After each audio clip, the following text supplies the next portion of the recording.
안녕하세요. 어떻게 글의 시작을 열어야 할지 한참을 고민하다가 일단 한 글자 한 글자 적어봅니다. 보통은 자기소개부터 먼저 하던데 저는 결혼을 한 40대 후반의 여자입니다. 지금은 남편과 함께 행복하게 또 부족함 없이 부유하게 자식들 낳아 키우면서 살고 있습니다만 처음부터 이런 호사를 누린 건 아니었습니다. 제가 할 이야기는 저희 남편과 시댁 사이에서 일어난 일들인데 우리 남편에게는 평생의 슬픔이자 아픔일 수도 있는 이야기입니다. 이렇게 청취자 여러분들을 위해 이야기를 풀고는 있지만 우리 남편의 그 시절을 생각하면 눈물이 앞을 가린답니다. 우리 남편의 별명은 샌드위치였습니다. 무슨 뜻인지 궁금하지 않으세요? 바로 가운데에 낀 샌드위치다 이 말입니다. 우리 남편에게는 위로 형이 하나 있고 밑으로 나이 차이 꽤 많이 나는 막내 여동생이 있었습니다. 시댁이 남아 선호 사상이 엄청나게 중요시되는 집이었는데 무조건 장손만 믿고 간다, 올인이다 하는 부모 밑에서 자란 덕분에 우리 남편은 대학도 가지 못했습니다. 장손이 공부를 잘하는 편은 아니었으나 우리 남편도 뭐 특출나게 잘하는 편은 아니었기에 대학까지는 그럴 수 있지라고 생각했다고 했어요. 그런데 우리 남편이 그동안 살면서 받아온 차별은 정말 어마어마했다고 했습니다.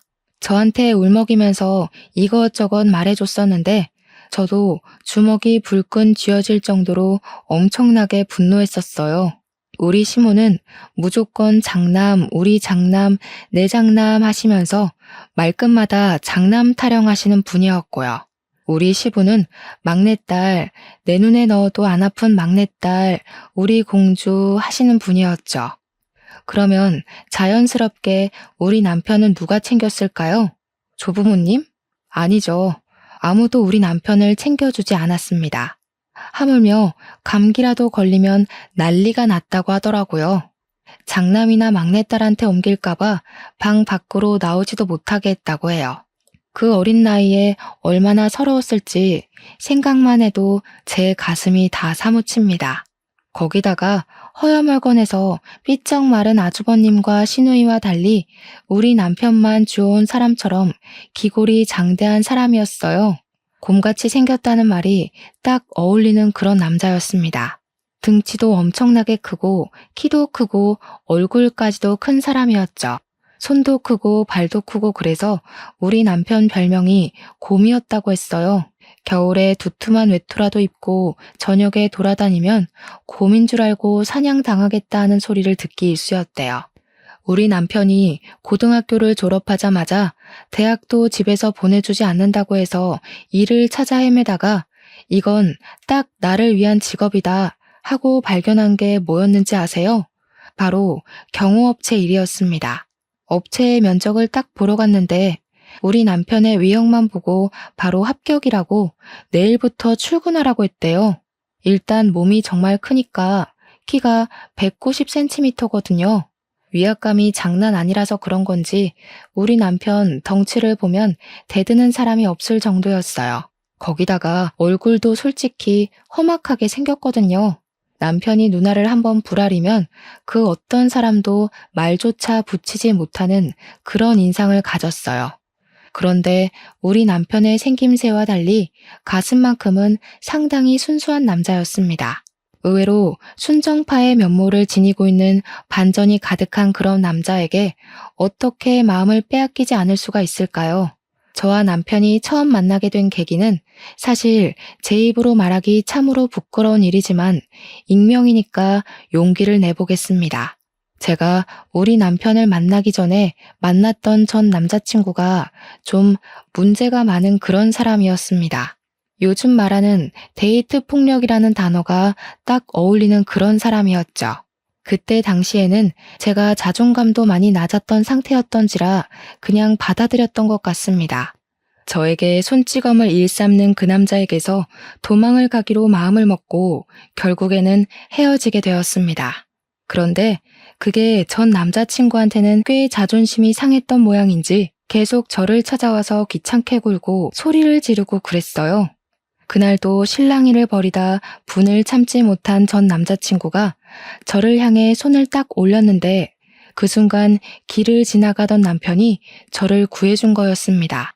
찌질함에 극치를 달리던 전 남자친구는 우리 남편의 등치를 보자마자 뒷걸음질을 치면서 저한테 새 남친이냐? 나쁜 년. 이러면서 도망을 가더라고요.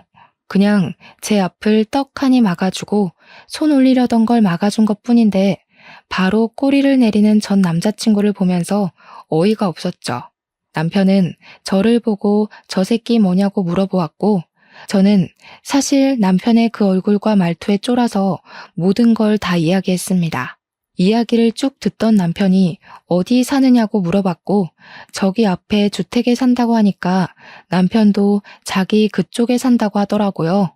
무슨 일 생기면 연락하라고, 원래 저런 놈은 한 번에 나가 떨어지는 놈이 아니라고 자기가 도와주겠다고 휴대폰 번호를 알려주더라고요. 솔직히 남편 첫인상이 진짜 너무 무서워서 이놈도 미친놈이면 어떡하지 싶었거든요. 이런 놈한테 잘못 걸리면 생매장 당하는 거 아닌가 싶어서 연락을 할까 말까 고민을 했는데 진짜 전 남자친구가 며칠 지나지 않아서 저를 또 찾아왔더라고요. 술에 완전히 취해서 나쁜 년이야, 넌 못된 년이야 하면서 발길질을 하려고 하길래 놀래서 남편을 불렀고 몇 번이고 귀찮은 기색 한 번 없이 찾아와 저를 도와주었습니다. 전 남자친구가 결국 남편에게 호되게 당하고 더 이상 찾아오지 않겠다는 각서까지 쓰고 나서야 일은 마무리가 되었죠. 그 각서를 받기까지 6개월이 넘는 시간이 걸렸고 매번 저를 찾아와 도와준 남편에게 정도 너무 들어버렸고 정말 너무 고마웠습니다. 자연스럽게 밥 한 끼 하자는 연락이 잦아지고 연애를 하게 된 것이죠. 그때 처음 알게 되었어요. 남편이 경호업체에 재직 중이라는 것을요. 어쩐지 싸움도 잘하고 힘도 세더라고요. 당시에 남편이 일하던 업체는 연예인들 경호도 전문으로 하는 그런 곳이었습니다. 예를 들면 콘서트 같은 걸 하거나 사인회 같은 거 할 때 연예인들을 보호하고 관중들을 통제하기 위해 쭉 가드들이 서 있잖아요. 그 역할을 하는 업체였어요. 그러니까 한마디로 든든한 백이 생긴 거나 다름없었죠. 콘서트 같은 경우는 티켓을 주기도 했지만 티켓이 없을 때는 남편이랑 같이 슬쩍 들어가서 몰래 스텝인 척 콘서트를 보기도 했어요. 물론 그러면 안 되는 걸 알면서도 좋아하는 연예인이 공연을 한다고 하면 어떻게 해서든지 보러 가고 싶은 게 사람의 마음이잖아요. 거기다가 일을 할 때 남편의 모습은 뭐랄까 정말 무섭기도 했지만 너무 든든해서 멋있어 보였거든요. 저는 남편이 일하는 모습을 보여줄 때가 가장 듬직하고 좋았어요. 거기다가 우리 남편이 엄청나게 쑥맥이었거든요. 그렇게 험상궂게 생겨서 시도 때도 없이 얼굴이 붉어지는 걸 보면 그렇게 귀여울 수가 없었어요. 연애하면서 모든 걸 저랑 다 처음 해보는 거라고 수줍게 이야기하는데 진짜 평생 함께하고 싶다 그런 생각이 들었습니다. 그런데 좀 의아한 부분도 있었어요. 연애를 하면서 남편이 단 한 번도 가족에 대한 이야기를 꺼낸 적이 없었거든요. 그래서 솔직히 저는 남편이 고아인 줄 알고 부모님 이야기를 꺼내면 안 되겠다, 어린 시절 이야기는 하지 말아야겠다 싶었습니다. 그런데 이야기를 듣다 보니까 또 고아는 아니더라고요. 부모님한테 연락 오는 걸 보고 저 혼자 얼마나 깜짝 놀랐는지 몰라요. 그때까지 고아라고 생각하고 있었거든요. 아무튼 저한테 가족에 대한 이야기를 꺼내지 않는 이유가 뭔가 따로 있겠지라고 생각만 했죠. 외동아들인데 부모님이 시골에 가 계신가 싶기도 했고 아무튼 프로포즈를 받고 나서야 알게 되었습니다. 형도 있고 나이 차이가 나는 여동생도 있고 부모님 두 분이 멀쩡히 살아서 저희 집 근처에서 같이 살고 있었다는 사실을요. 아무튼 프로포즈를 받고 결혼을 준비하는 과정에 있어서 우리 집에 인사를 드리러 오게 되었죠. 우리 부모님께서 남편의 첫인상을 보고 너무나도 식겁을 하시는 거예요. 제가 부끄러울 정도로 놀라셨는데 남편 눈치가 보이더라고요. 그런데 남편은 익숙하다는 듯이 진지하게 저와의 결혼을 허락받고 싶어서 왔다고 말씀을 드렸습니다. 아빠는 술을 한잔 하자고 하시더니 남편과 이야기를 나눠보시고는 사람이 진국이라고 우리 딸 믿고 맡길 수 있을 것 같다고 하셨습니다. 저희 부모님의 예상치 못한 환대에 기분이 좋아져서 우리는 시댁에도 빠르게 인사를 드리러 갔습니다. 결혼하고 싶다고 인사를 드리러 가면서 한우도 최상급으로 한아름 싸들고 갔어요. 그런데 시댁에서 그러는 거예요. 아직 장남이 결혼을 못해서 둘째부터 결혼을 시킬 수가 없다고요. 무조건 장남이 먼저 가야 한다고 장남 타령을 하시는데 제가 얼마나 어이가 없었는지 몰라요. 그래서 그랬죠. 아주버님 언제 결혼하실 건데요? 하니까 아직 만나는 여자도 없는데 무슨 결혼을 하겠냐고 심드렁하게 대꾸를 하시는 겁니다. 그러면 도대체 우리는 언제 결혼을 하라는 이야기인지 진짜 답도 없다고 생각했습니다. 그래서 일단은 결혼이 미뤄진 채로 6개월이라는 시간을 그냥 허비하고 말았습니다. 우리 집에서는 사위나 다름없이 생각하고 있었기 때문에 시댁에서보다 더 챙겨주시면서 시간을 보내고 있었고요. 근데 문득 아버지께서 궁금하셨나 봐요. 당장 내일이라도 결혼식장 들어갈 것처럼 굴어놓고 왜 준비도 안 하고 시간을 버리고 있냐고요. 그래서 제가 그냥 장남인 아주버님이 결혼을 해야지만 우리가 결혼할 수 있대 하고 대답을 하니까 아빠가 딱 그러시는 거예요. 자네 혹시 집안에서 차별을 받고 자랐나? 이렇게 물어보셨어요. 그러니까 우리 남편이 갑자기 닭똥 같은 눈물을 죽죽 흘리는 게 아니겠어요? 저랑 부모님 모두 다 놀래서 남편을 막 위로해 주었어요. 아버지께서 남편의 손을 꼭 잡아주더니 그 집 아들 하지 말고 우리 집 사위나 하라고 하면서 성을 내셨습니다. 자기도 차별의 서러움을 잘 알고 있다고 우리 집에서만큼은 내가 진짜 아들처럼 대해주겠네 하셨어요. 남편은 정말 장인어른을 아버지처럼 모시고 살겠다고 평생 나도 이런 따뜻한 대접받고 싶었다고 이야기를 했습니다. 그렇게 하하호호 하면서 우리 집에서의 분위기는 참 좋았어요. 그러던 와중에 제가 글쎄 혼전 임신을 하게 된 거예요. 우리한테는 너무나도 큰 축복이었지만 시댁에서는 난리도 그런 난리가 없었습니다. 어디 속도 위반을 할 수 있냐? 쪽팔려서 얼굴을 들고 다닐 수가 없다. 장남이 장가를 못 갔는데 어디 둘째네가 선수 쳐서 애부터 가지냐고. 저한테 발랑 까졌네 어쨌네 입에도 담기 힘든 나쁜 소리들을 막 하셨습니다. 오죽하면 우리 남편이 됐다고 나 부모 없는 사람인 척 살 테니까 얼굴 보지 말고 절연하고 살자고 큰아들 타령하는 거 지겹다고 선언을 했어요. 그러니까 또 시부모님이 부모 자식 간의 인연이 얼마나 귀한 건데 그런 소리를 하냐고 남편을 달래기 시작했습니다. 나한테는 장남 결혼하면 그때 혼인신고를 하라고 이야기를 하는 거예요. 벌써 임신 8주 차가 되었는데 아주버님이 40주 전에 결혼을 할 수 있다고요? 진짜 이게 말인지 방귀인지도 모르겠더라고요. 결국에는 어떻게 했는지 아세요? 그때부터 매주 부랴부랴 아주버님이 선자리를 나가기 시작했습니다. 도대체 장남이 먼저 결혼을 해야 된다는 건 어느 나라 법이길래 아주버님도 피곤하고 저희도 피곤한 상황이 된 거죠. 시간은 속절없이 흘러가서 저는 출산이 임박했고 아주버님은 드디어 뜻이 맞는 여자를 만났는데 거기서 또 결혼식을 준비하려면 몇 개월이 걸리잖아요. 그 사이에 저는 아이를 낳게 되었고 더 이상은 기다릴 수 없다고 생각했습니다.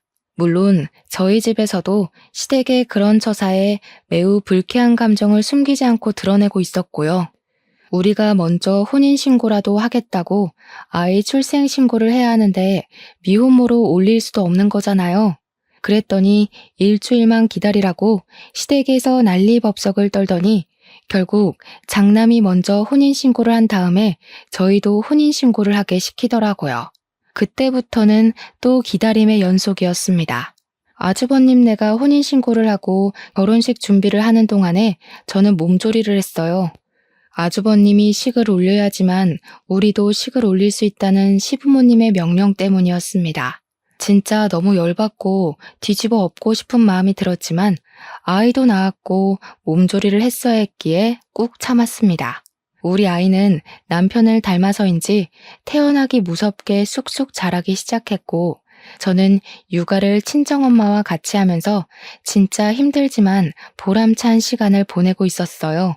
정말 누굴 닮은 건지 모르겠지만 너무 귀엽고 사랑스러운 우리 아가를 보면서 하루하루가 새 삶을 사는 것 같더라고요. 모유 수유를 할 때나 아이가 잘 때나 기저귀를 갈아달라고 올 때나 정말 너무 예뻐서 깨물어주고 싶을 정도였습니다. 아이가 다칠까봐 겁이 나서 손톱 하나 제대로 깎아주지 못하는 남편을 보면서 속으로 얼마나 웃었는지 몰라요. 그렇게 행복한 나날을 보내고 있었는데 아주버님의 결혼식 날짜가 잡혔다는 이야기를 시댁으로부터 전해 들었습니다. 저희 보고도 결혼식 날짜를 슬슬 정하라고 상당히 인심 쓰듯이 이야기를 하시더라고요. 그러면서 장남이 결혼하고 얼마 되지 않아 차남이 결혼하는 거니까 간소하게 식을 올렸으면 좋겠다고 요구를 하셨습니다. 이미 애도 낳고 살고 있는데 결혼식이라는 게 중요하면 얼마나 중요하겠냐고 하시는 거예요. 그러는 아주버님은 호텔에서 아주 호화롭고 성대한 결혼식을 준비하고 계셨거든요. 여기서 더 충격적인 것은 아주버님의 결혼식 날짜가 우리 애 돌날이랑 딱 겹치는 겁니다. 놀래서 시모한테 전화를 걸어서 어머님, 그날 우리 아이 첫 돌 행사를 한다고 말씀드렸잖아요. 했어요. 그랬더니 관심도 없었다는 목소리로 그랬니? 일주일 미뤄 하고 전화를 끊어버리시는 겁니다. 아무리 그래도 아주버님 결혼식이 가족 행사 중에 제일 큰 행사 아니겠냐고. 서러웠지만 별 수 있나요? 결국 우리의 돌날도 미루게 되었어요. 하필이면 예약이 다 차 있어서 한 달이나 뒤로 밀리게 되었습니다. 벼르고 벼르던 아주버님 결혼식 날 시댁 식구로서 만발의 준비를 하고 결혼식장에 도착해서 신부 대기실에 형님 되실 분께 인사를 드리러 갔어요. 그런데 이미 형님 친구분들이 다 와 계셔서 어쩔 수 없이 대기실 밖에서 친구분들이 사진 찍고 나오기를 기다리고 있었습니다. 그런데 친구들이며 형님이며 목소리가 얼마나 큰지 대기실 밖까지 대화 내용이 다 들리는 거예요. 진짜? 대박이다. 너무 부럽다. 하는 소리가 들리길래 무슨 이야기를 하시는 중인가 귀담아 들었죠. 대화 내용은 정말 충격적이었습니다. 글쎄, 우리 시부모님이 상가 건물만 세 채를 가지고 계신 분들이거든요. 그중 하나를 장남이 결혼한다고 아주버님 명의로 떡하니 증여를 해주셨다는 거예요. 형님이 신이 난 목소리로 우리 부부 이제 건물주잖아 하면서 친구들한테 자랑을 하고 있는데 제가 진짜 너무 서운하더라고요.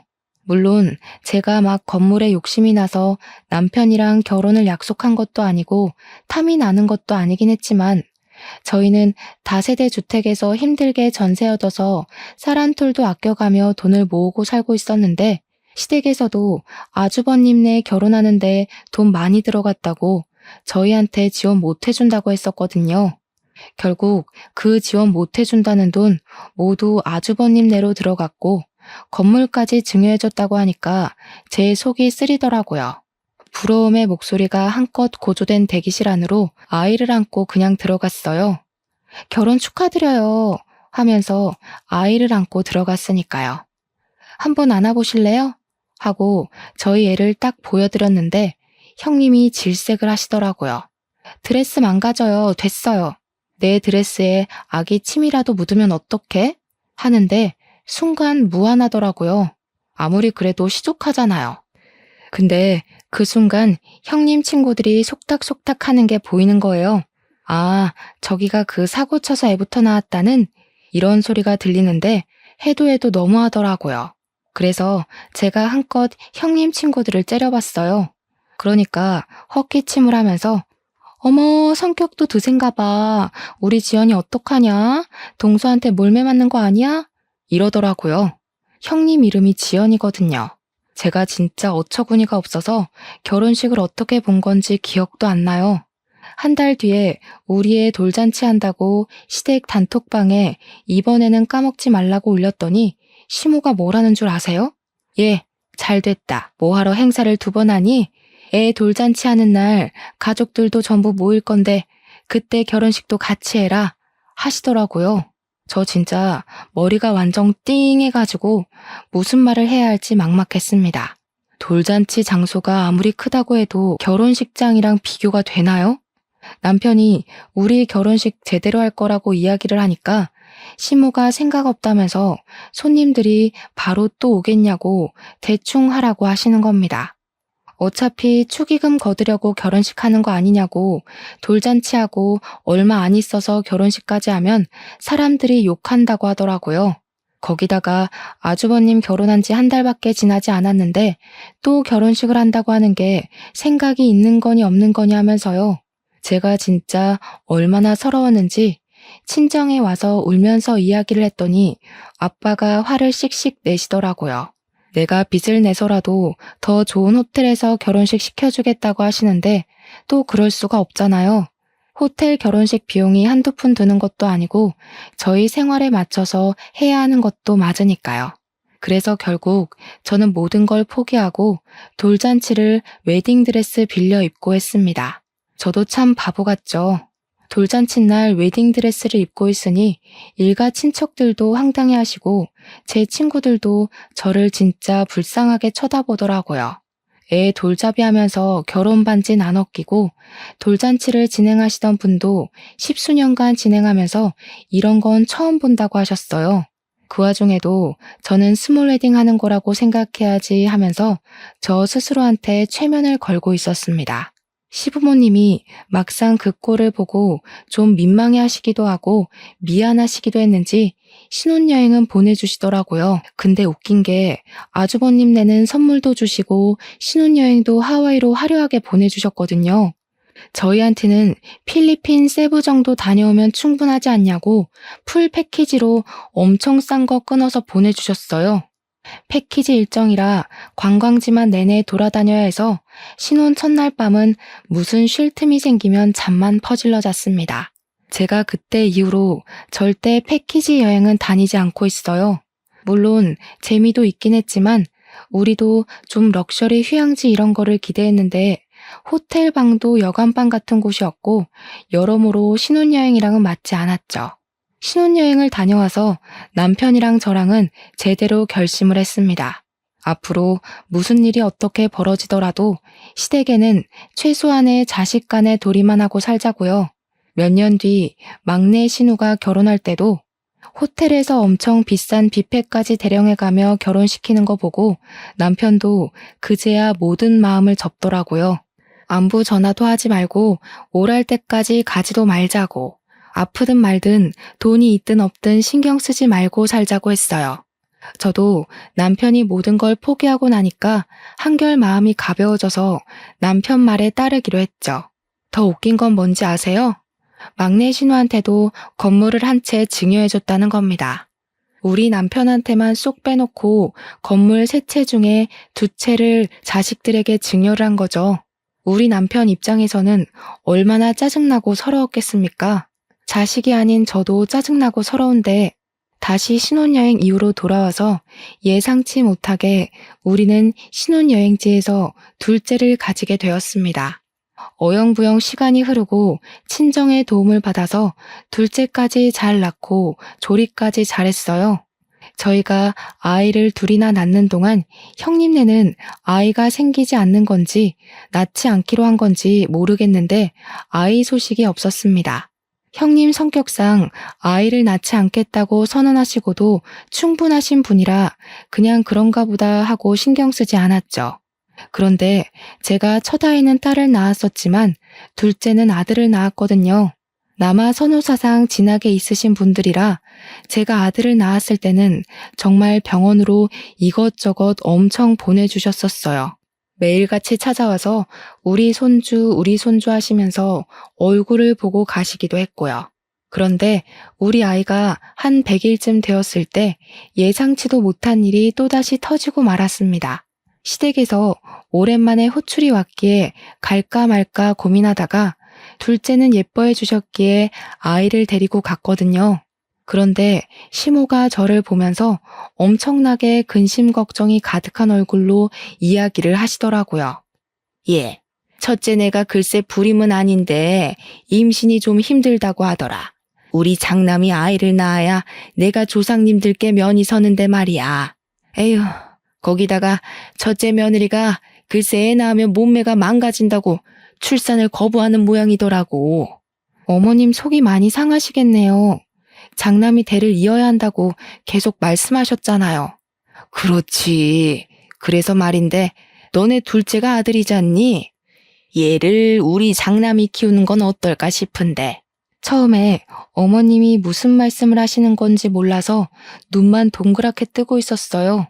알고 보니까 우리 둘째는 아주버님네 입양을 시키자는 이야기였습니다. 저는 너무 어이가 없고 놀랍고 저런 생각을 할 수 있다는 거에 기겁을 해서 어머님 정신 나갔어요? 하고 소리를 질렀어요. 아니, 이게 말이나 되는 소리예요? 제 아들을 지금 누굴 줘요? 시부모한테 정신 나갔어요는 어디서 배워먹은 말버릇이야? 내가 뭐 남주자고 그랬어? 너네가 낳은 거야 잘 알지. 그런데 키우는 건 큰애네가 하자는 거 아니냐? 그래, 아무래도 장남네가 아들을 키워야 면이 서지 않겠니? 너도 잘 생각해봐라. 걔네 건물만 2채나 가진 부자야. 우리가 첫째 결혼하고 나서 장남한테도 한 채, 맏며느리한테도 한 채 나눠주지 않았니? 건물 3채 있던 것 중에 2채만 증여한 줄 알았더니 채채를 모두 증여했던 것이었습니다. 아주버님네 2채, 시누이네 1채요. 그 이야기를 아무것도 주지 않은 둘째 며느리인 저한테 당당하게 이야기를 하시는데 평소에 얼마나 우리 남편을 무시했으면 저런 소리를 뻔뻔하게 할까 싶었습니다. 저는 정말 머리가 획가닥 돌아버리는 듯한 느낌을 받았어요. 저한테 계속 돈 많은 부모 가진 게 얼마나 덕인 줄 아냐? 너네 아들도 장남네 집에 입양되면 기뻐할 거다 하면서 말도 안 되는 소리로 저를 설득하시는 겁니다. 제가 그 말에 당연히 넘어갈 거라고 생각했는지 너네한테도 내가 섭섭지 않게 돈을 좀 줄게 하시는데 너무 열이 받았습니다. 지금 우리 남편한테는 한 채도 주지 않으시고 아주버님과 시누이만 챙기신 주제에 저보고 10달을 품어 낳은 아들까지 아주버님네로 입양시키자는 게 말이에요? 우리 남편은 무슨 사생아입니까? 밖에서 나온 자식이라서 챙기질 않는 거예요? 그렇게 이야기를 하니까 시부모님이 아주 학을 떼면서 무슨 소리를 하는 거냐고 우리 둘째도 자기 배 아파 낳은 아들이라는 겁니다. 그러면서도 부잣집에서 태어난다는 게 얼마나 축복인 줄 아냐고 아들 하나 더 낳으면 되는 거 아니냐고 둘째네는 형님네에 입양을 시키재요. 그래서 제가 그랬죠. 이거 아주버님네도 동의한 거 맞냐고요. 형님이 결혼식 날 우리 애 한번 안아보시라고 이야기하니까 침 떨어져서 싫다고 하셨던 사람이라고. 그랬더니 시모가 자기들도 생판 남 입양하는 것보다야 자기 핏줄 입양하는 게 낫다고 하더라 하시는 거예요. 그러니까 한마디로 우리 남편과 저의 의견을 빼놓고 자기들끼리 이미 입을 다 맞춘 상태였다는 거죠. 입양 절차도 다 알아봤으니까 손 쓸 거 하나도 없다고 애만 두고 가라는데 열받아서 눈물이 다 나더라고요. 애 절대 못 준다고 앞으로 우리한테 연락하지도 말고 찾아오지도 말라고 했습니다. 경찰에 신고할 거라고 접근 금지라도 받아오겠다고 하면서 여태까지 그렇게 사셨듯이 둘째 아들 없는 셈 치고 사셔라 했어요. 출근한 우리 남편에게 울면서 전화해서 이 모든 이야기를 해주니까 남편이 당장 시댁으로 찾아가겠다고 난리를 치더라고요. 그날 저녁에 퇴근하고 시댁에 가서 한바탕 남편이 뒤집어 엎고는 집으로 돌아와서 제 손을 꼭 잡아주었습니다. 저도 배신감을 느끼고 아파하는 남편을 위로해 주었죠. 그날 이후로 완벽하게 절연이라면서 남편이 휴대폰 번호도 바꿔버리고 저도 완전히 시댁 번호까지 싹 차단해버렸어요. 그렇게 몇 개월이 더 지난 어느 날 남편네 경호업체 대표가 남편에게 할 말이 있다고 불렀다고 하더라고요. 남편이 거의 초창기 멤버이고 남편만큼 오래 그 업체에서 일한 사람이 없었기에 남편은 은근히 긴장한 상태로 대표를 만나러 갔습니다. 근데 대표가 그랬대요. 자기 이민 가서 자식들이랑 오순도순 살아보고 싶다면서 업체를 맡아서 키울 생각이 있냐고요. 권리금을 조금만 받고 사업체를 아예 남편 이름으로 넘겨주고 싶다고 했다는 겁니다. 오랜 시간 지켜본 결과 남편만큼 사업체에 대한 이해도도 높고 운영을 잘할 사람이 없을 것 같다는 이유였어요. 남편은 처음에 대표직을 맡고도 이민 가서 살아라. 내가 여기서 현장을 돌보겠다 했는데 대표님이 거절했대요. 한국에 나오고 싶은 생각도 없고 굳은 일 맡겨놓고 혼자 태평하게 살 위인이 못 된다고요. 남편은 업체를 인수하고 싶어 했고 꽤 자리가 탄탄한 업체였기에 포기하기엔 아쉬웠던 거죠. 영혼까지 모은 돈을 다 끌어모아도 권리금을 다 모으기엔 4,500만 원 정도가 비었어요. 추가 대출도 안 되는 상황이었고 결국 막다른 골목 끝에 몰린 저희는 시댁에 연락을 하게 되었습니다. 4,500만 원이 필요하니까 형이랑 형수한테 건물 준 거 더 이상 치졸하게 굴지 않겠다. 그 돈만 빌려달라고 했어요. 그랬더니 시모가 그럼 너네 둘째 아들 내놔 이러더라고요. 형수도 입양해서 키우고 싶다고 했다고 남편이 열받아서 당신은 내 엄마도 아니라고 내가 실수했다고 하면서 전화를 끊고는 우리 친정에 가서 아빠를 붙잡고 남편이 엉엉 울더라고요. 제 앞에서는 잘 울지도 않는 남편이 우리 아빠만 붙잡고 우는 걸 몇 번이나 보는지 모르겠네요. 사정을 들은 아버지께서 자기가 4,500만 원 어떻게든 구해다 주겠다고 하셨고 남편은 2배로 불려드릴 거라고 했어요. 사기꾼 같아 보이는 말이었지만 우리 남편의 우직함을 믿고 아버지는 노후 자금을 깨서 4,500만 원을 마련해 주셨습니다. 남편은 사업체를 물려받게 되었고 경호업체를 운영하면서 사람만 많아서 될 것이 아니라며 감시체계를 확실하게 설립하자고 했다더군요. CCTV 보안 쪽도 함께 하면서 도청이나 몰카 같은 걸 찾아내는 신식 기계까지 도입을 해서 운영을 했습니다. 그러다 보니 예전에는 사람만 경호하던 업체였는데 점점 기업이나 기업 수장들의 집까지 관리를 하는 큰 업체가 된 거죠. 완전히 비밀스러운 1:1 보안업체 같은 회사로 자리를 잡았다고나 할까요? 경매 같은 것이 열릴 때에도 우리 남편 업체로 직접 연락이 와서 고가의 상품 경호를 맡기기도 했습니다. 한마디로 대박이 터지게 된 거죠. 그게 우리 남편의 사업체를 운영한 지 3년 만에 일궈낸 성과였습니다. 그렇게 바쁜 3년을 보내는 동안 시댁에서도 큰 변화가 한 가지 일어났어요. 형님이 시모의 압박과 핍박, 구박을 이겨내지 못하고 결국 출산을 하게 된 것이었습니다. 시험관 6차 만에 겨우겨우 힘들게 얻어서 임신 기간 내내 바깥 구경 한 번 못하고 꼼짝없이 누워서 지낸 형님인데 결국 딸을 출산하는 바람에 시댁에서 난리가 났다고 하더라고요. 시모가 형님한테 엄청 난리를 치면서 당장 둘째를 가지라고 했대요. 형님은 애 하나 낳는 것도 얼마나 힘들게 낳았는데 둘째를 가지라는 소리를 할 수 있냐고 자기가 애 낳는 기계냐고 완전히 냉기 철철이고요. 우리 남편은 약속했던 대로 3년 만에 빌린 4,500만 원을 9천만 원으로 갚아드렸습니다. 아빠는 2배는 농담 아니었냐면서 원금만 갚으라고 했지만 남편이 이 돈 모으려고 3년 걸렸다며 이자라고 생각하고 받아달라고 했죠. 4,500만 원이었으면 진즉 갚았을 거라고 장인어른 덕분에 사업체가 커지고 발전할 수 있었다고 평생 감사하며 살겠다고 했습니다. 우리 아빠는 눈시울이 붉어지고 이런 사위 얻어서 행복하다 하셨고 남편은 평생 친아버지처럼 모시고 살겠다고 했죠. 둘이 부둥켜 안고 눈물 샤워를 하는데 엄마랑 저랑 그걸 보고 좀 황당해했어요. 둘이 너무 애틋하니까 저랑 엄마랑 끼어들 틈이 없더라고요. 여기서 글이 마무리가 된다면 너무 허무하겠죠?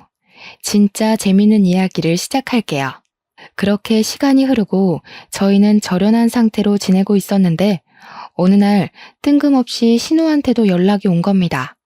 우리 신우도 건물을 한 채 받았었다고 이야기했었잖아요. 근데 신우가 연락이 와서는 저한테 둘째 언니네도 건물 한 채 받았지? 그거 시세 얼마야? 하더라고요. 아주버님네가 두 채를 다 받았다는 사실을 전혀 모르는 것 같았습니다. 그래서 솔직하게 말을 했죠. 건물 시세가 얼만지 모르겠는데요? 하고요. 그러니까 신우가 멋쩍어 하면서 아니, 내가 막내딸이라고 제일 싼 건물 받은 것 같아서 그러면 억울하잖아 하는 겁니다. 자기가 제일 어리니까 오래 살지 않겠냐고, 그러니까 자기가 더 좋은 건물을 받아야 할 것 같다면서 막내라고 차별당하는 것 같다는 거예요. 그 말을 듣는데 열이 싹 오르더라고요. 아니요, 신우. 우리는 아예 건물을 못 받아서 모르는 거예요. 두 채 다 아주버님네한테 증여한 거 모르셨어요? 뭐? 진짜야? 작은 오빠는 못 받았다고? 제정신 아니야? 저한테 건물 더 좋은 거 있으면 바꾸자고 할 생각으로 전화한 것 같던데 형님네가 두 채 다 가졌다고 하니까 태도 싹 바뀌어서 난리더라고요. 사람 욕심이 끝도 없다더니 신우도 똑같은 속물인 거죠. 저희는 저희 능력대로 잘 먹고 잘 살고 있어요. 혹시 형제들끼리 재산 싸움 하실 거면 저희는 빼주세요.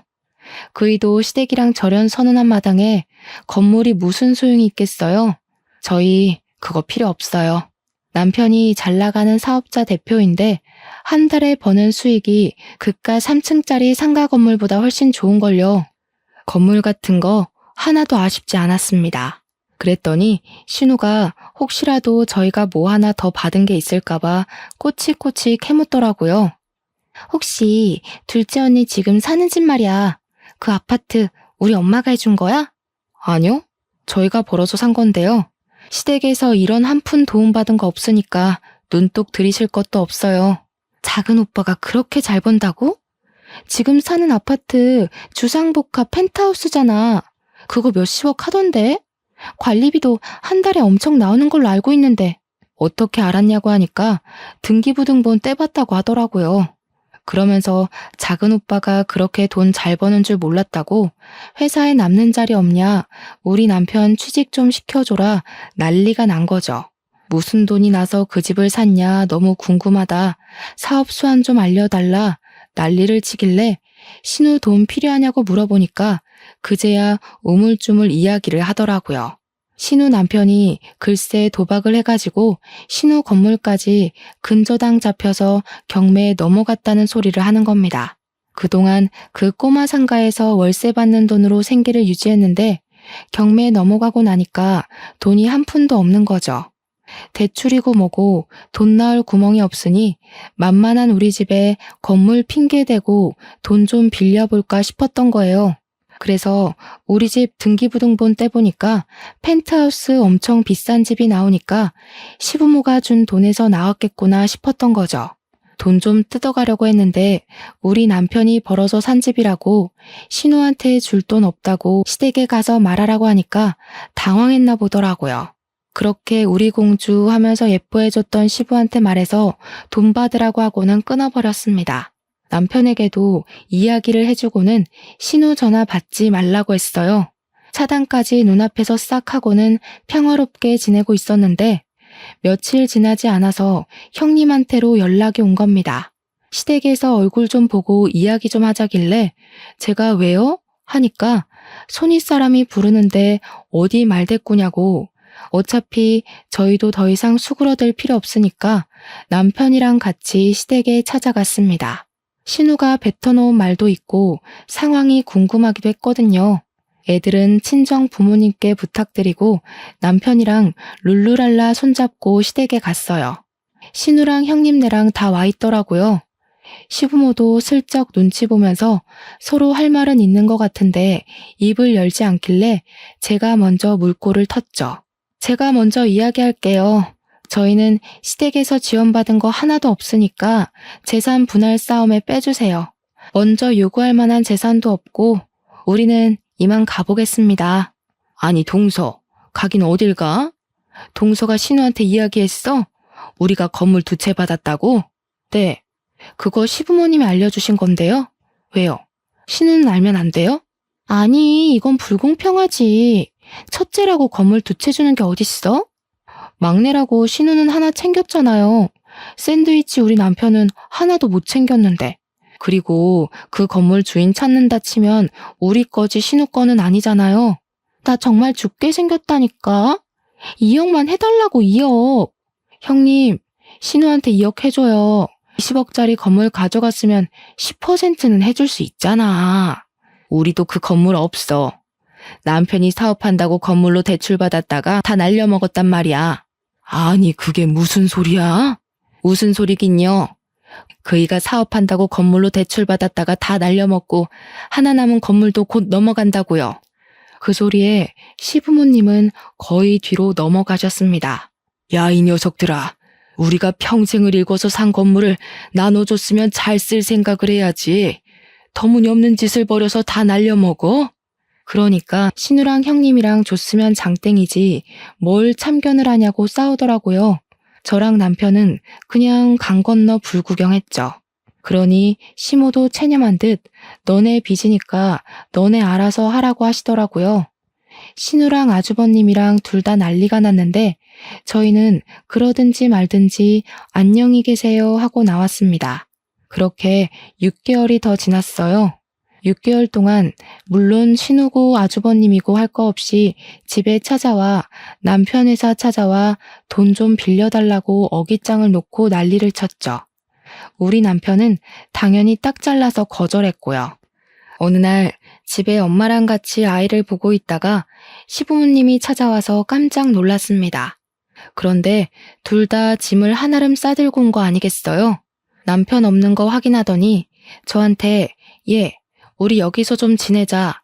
집도 넓고 좋네 하면서 방을 막 이리저리 뒤지는 겁니다. 우리 딸은 시댁에 어릴 때 간 것 빼고는 간 적이 없어서 시부모한테 누구세요? 이러고 있더라고요. 시부모가 내가 너희 할머니 할아버지야 하는데 우리 딸이 우리 친정 부모님이 할머니 할아버지라고 하더라고요. 시부모 얼굴 썩어가는데 할 말은 없고 자업자득이었죠. 저는 시부모한테 우리 집에 당신들 누워서 잘 방 없다고 나가라고 했더니 시부모는 네가 이러니까 이쁨 못 받은 거라고 난리를 쳤습니다. 더 이상 자기들 오갈 데 없다면서 죽이 되든 밥이 되든 여기 있을 거라고 하니까 우리 엄마가 아빠랑 남편에게 바로 호출을 했더라고요. 양심도 없지. 여기가 어디라고 찾아와서 행패를 부립니까? 쪽팔린 줄도 모르고. 그런데 진짜 사이다는 우리 남편이었습니다. 남편이 업체 직원들을 데리고 집으로 온 거예요. 경찰까지 불러서요. 남편이 새로 보안 시큐리티를 운영하면서 경찰이랑 협업을 하고 있었거든요. 경매나 국보 같은 거 경호할 때도 있어서요. 시부모 양팔을 떡하니 잡더니 짐까지 다 들어서 직원들이 시부모를 집 밖으로 내쫓더라고요. 시부모는 이게 무슨 짓이냐고 제가 우리 아들이라고 하는데 남편이 그랬어요. 나 부모 없다니까? 우리 애를 4,500만 원에 팔아넘기라고 했을 때 절연했잖아. 지난번에 혹시나 반성하는가 싶어서 우리 부른 건 줄 알았더니 사과 한마디 없었잖아.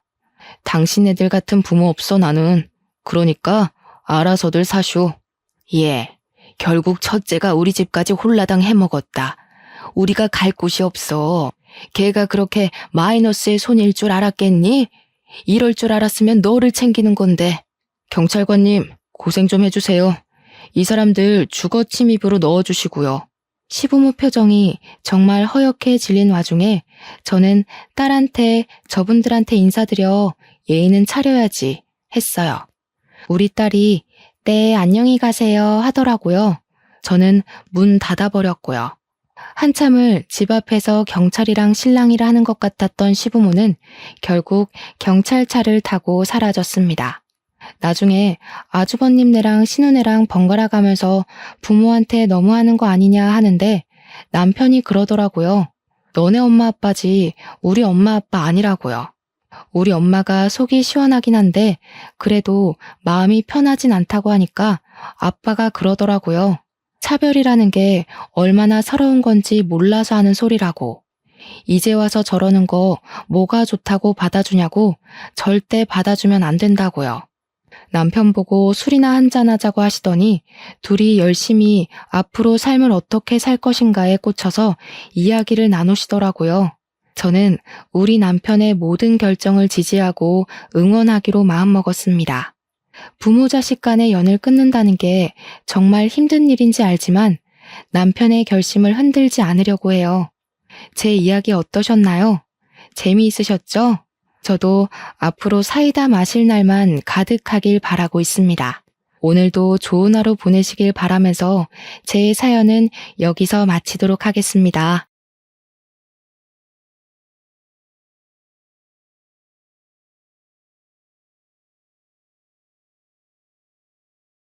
안녕하세요. 저는 50대 후반 여자입니다.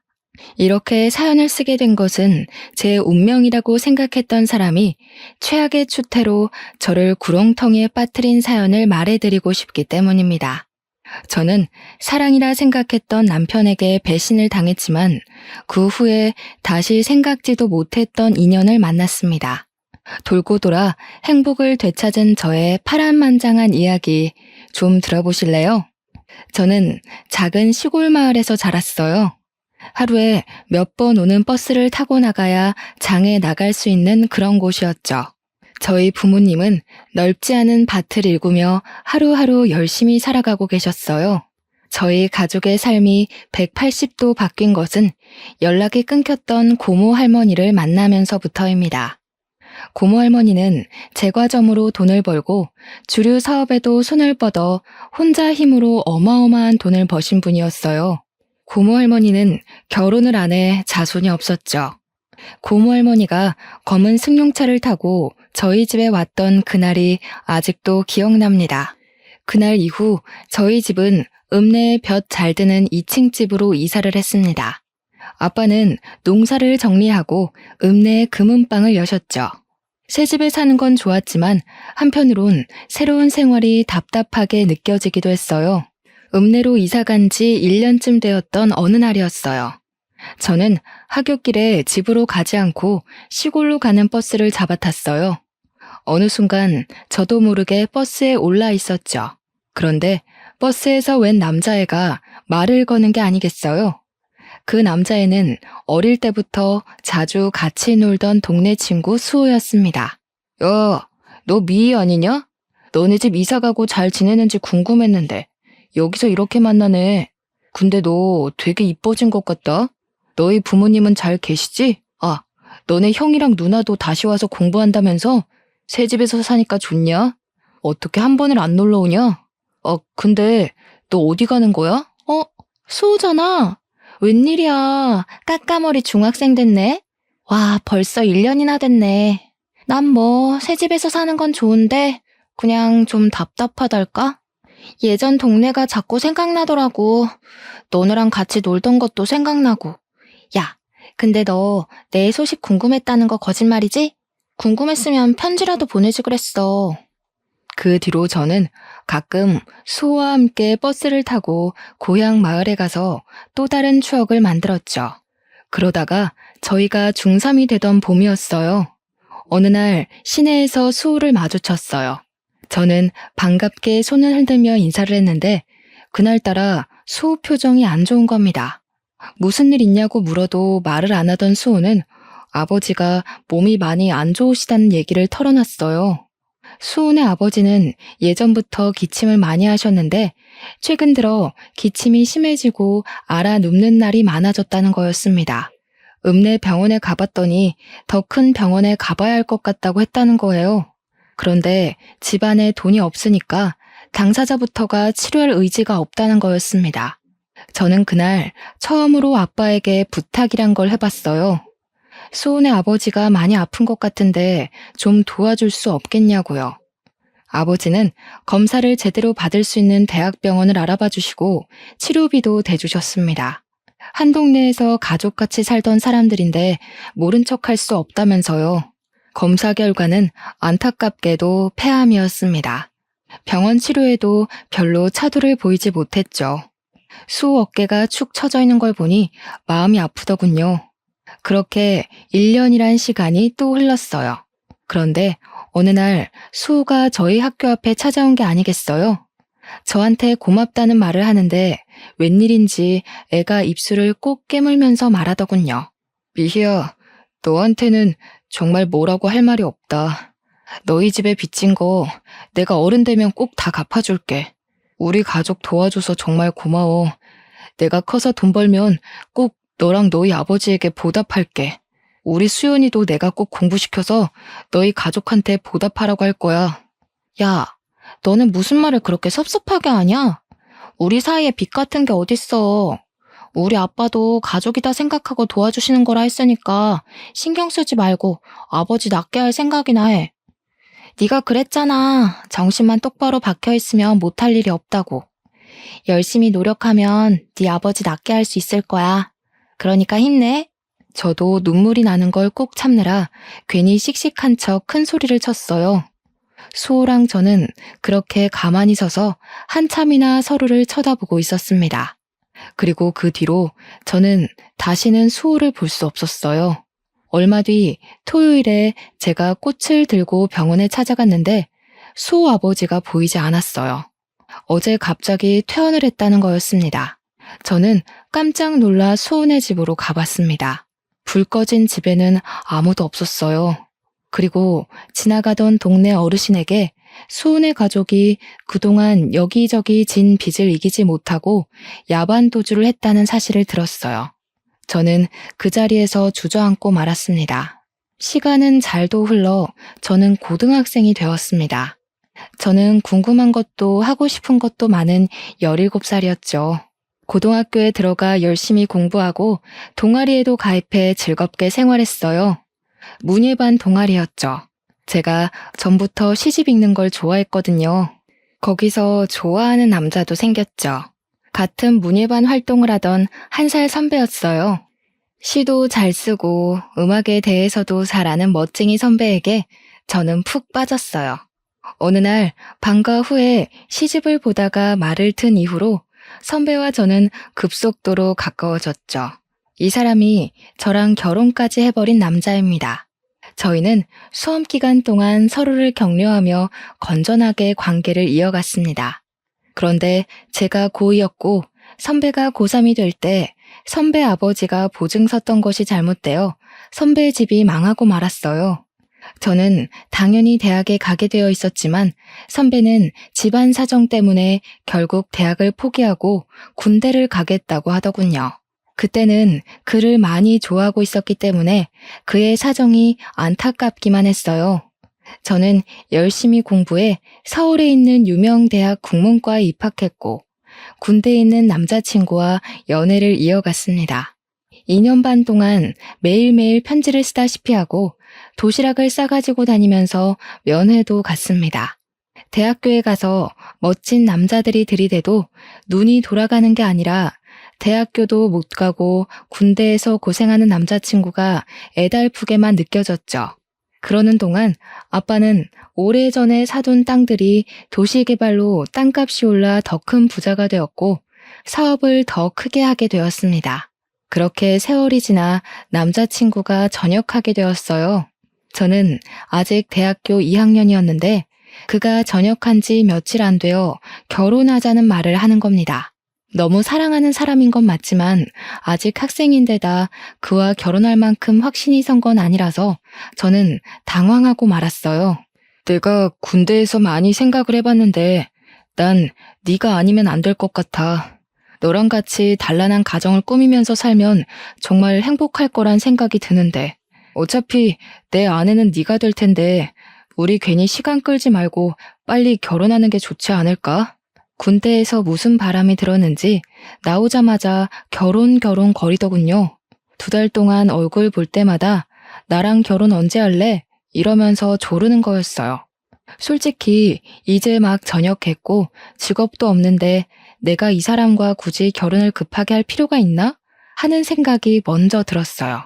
그런 생각을 하는 게 미안해서 입 밖으로는 못 꺼냈죠. 그러면서도 헤어지지는 못했습니다. 어느 날 선배와 카페 데이트를 하고 밖으로 나왔는데 저희 엄마에게 딱 걸리고 말았습니다. 엄마가 반찬 가져다 주신다며 자취방에 오셨다가 저희랑 딱 마주치신 거였어요. 이 모든 건 아빠 귀에 들어갔고 아빠로부터 불호령이 떨어졌습니다. 저는 꼼짝없이 선배를 데리고 집으로 갔습니다. 엄마도 그랬지만 선배를 눈앞에서 본 아빠는 더욱 마음에 안 드는 눈치였어요.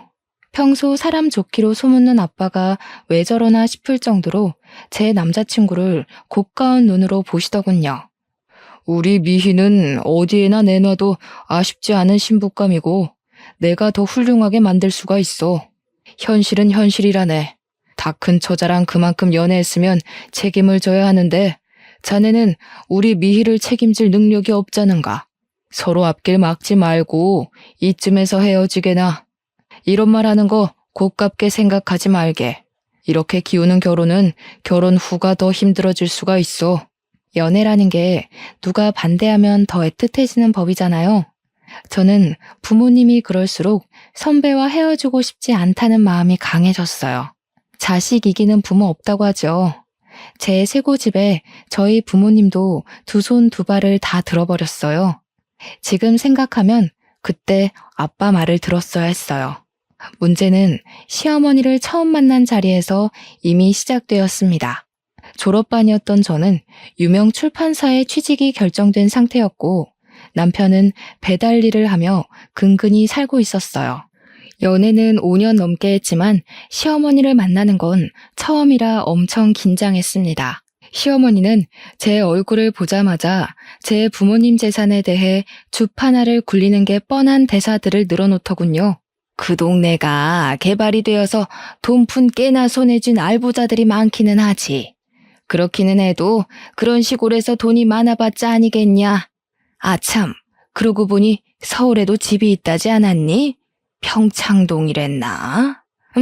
평창동이면 뭐 괜찮지. 너희들 결혼할 때 집 한 채는 넉넉히 해주겠구나. 어이 참 엄마도 그런 말 하지 마시라니까. 평창동 집 얘기는 뭐하러 꺼내세요? 미 아버지가 미를 얼마나 애지중지하시는데 어련히 알아서 해주시려고.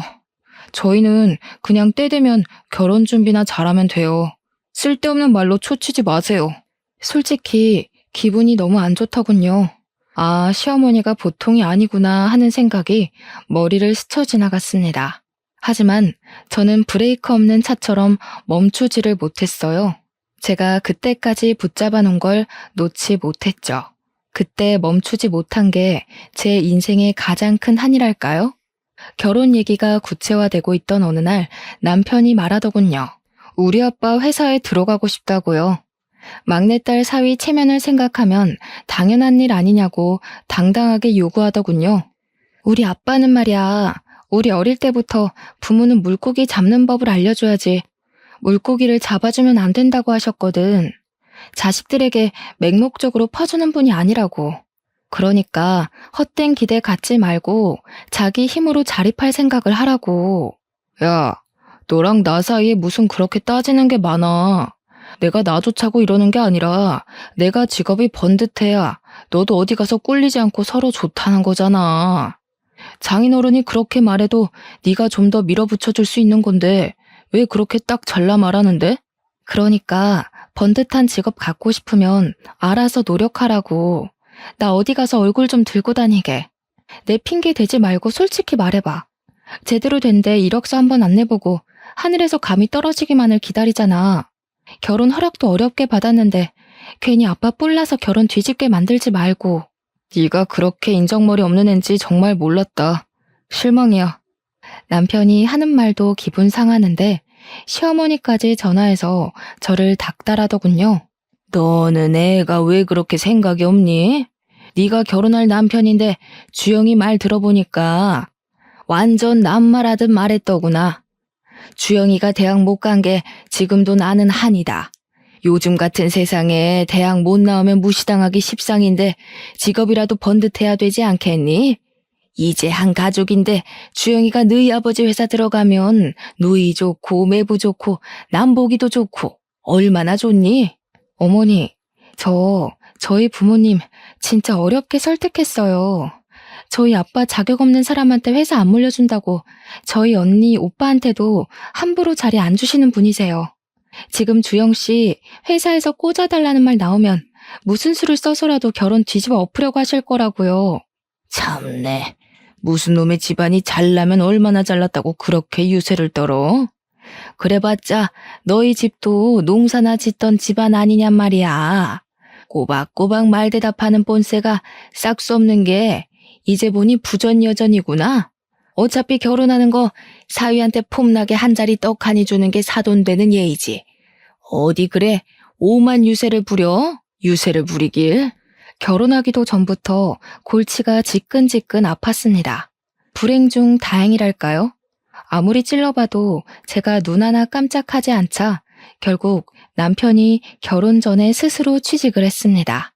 무슨 재주를 부렸는지 건설회사 영업직으로 떡하니 취직을 한 거예요. 직업도 변변찮은 놈이라면서 사위될 사람을 안 좋게 보던 아빠도 남편이 취직을 하자 마음이 좀 풀리신 것 같았습니다. 그래도 어떻게든 좋게 봐주려고 노력을 많이 하신 거였죠. 내가 자네한테 그동안 섭섭하게 군 거 마음에 담아두지 말게. 자네도 가장이 되고 아이가 생기고 나면 알게 될 거야.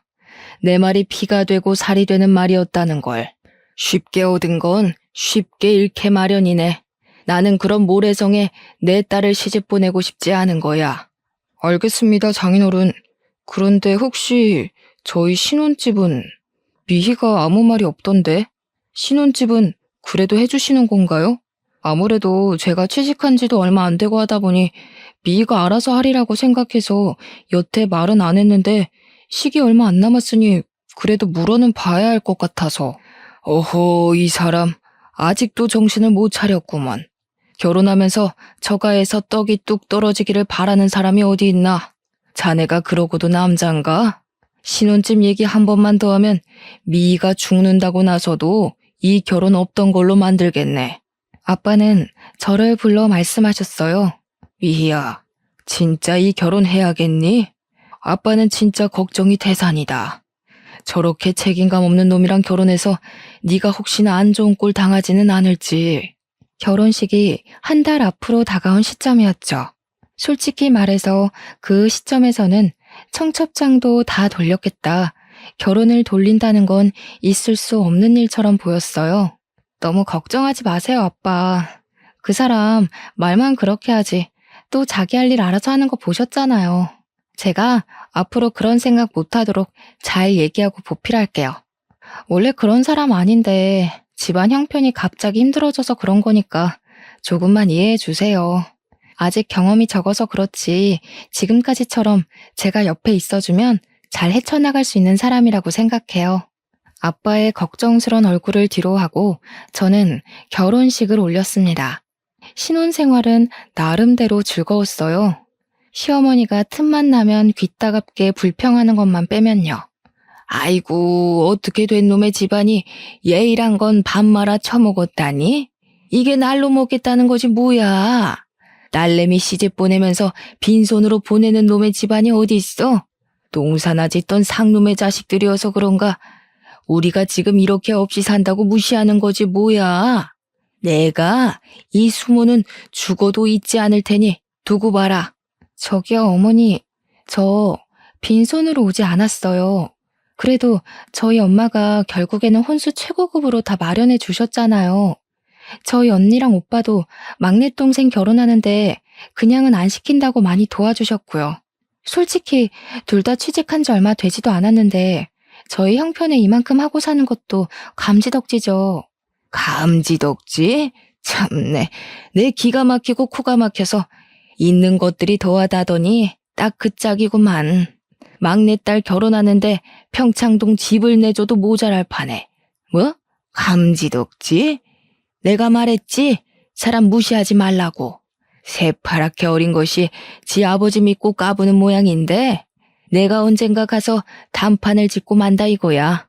아니, 저희 집에 뭐 맡겨놓으셨어요? 왜 뭘 받지 못한 걸 그렇게 억울하게 생각하시는지 잘 이해가 안 돼요. 저희 아빠가 누누이 말씀하셨어요. 쉽게 얻은 건 쉽게 잃는다고요. 저는 아빠 말에 공감해요.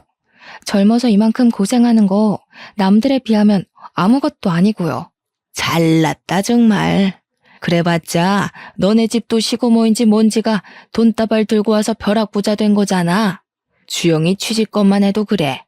내가 우리 아들 대학 공부 못 시킨 게 한이 돼서 남들한테 무시 안 당하게 해달라고 그렇게 부탁을 했건만. 내가 우리 아들을 어떻게 키웠는데 니까짓 게 돈 좀 있다고 우리 집안을 내 귀한 아들을 이렇게 무시해? 귀에 딱지가 앉을 지경이었지만 나중에는 적당히 무시하는 수밖에 없다는 걸 알았습니다. 그래도 저희는 열심히 일하고 예쁜 아이들도 낳았습니다. 회사를 그만두지 않으려고 애를 썼지만 결국 둘째를 낳을 때가 되었을 때 회사에서 정리해고를 당하고 말았어요. 그래도 그때는 아이 키우는 엄마들이 회사를 그만두는 게 워낙 흔한 일이어서 어쩔 수 없다고 생각했습니다. 아들 하나 딸 하나 이쁘게 기르는 재미, 남편을 내조하는 재미로 살았어요. 그래도 남편이 책임감이 생겼는지 꽤 열심히 일해서 회사에서 제법 높은 자리에 올라갔어요. 그러는 동안 아이들이 무럭무럭 커서 둘째인 딸도 막 성인이 되었습니다.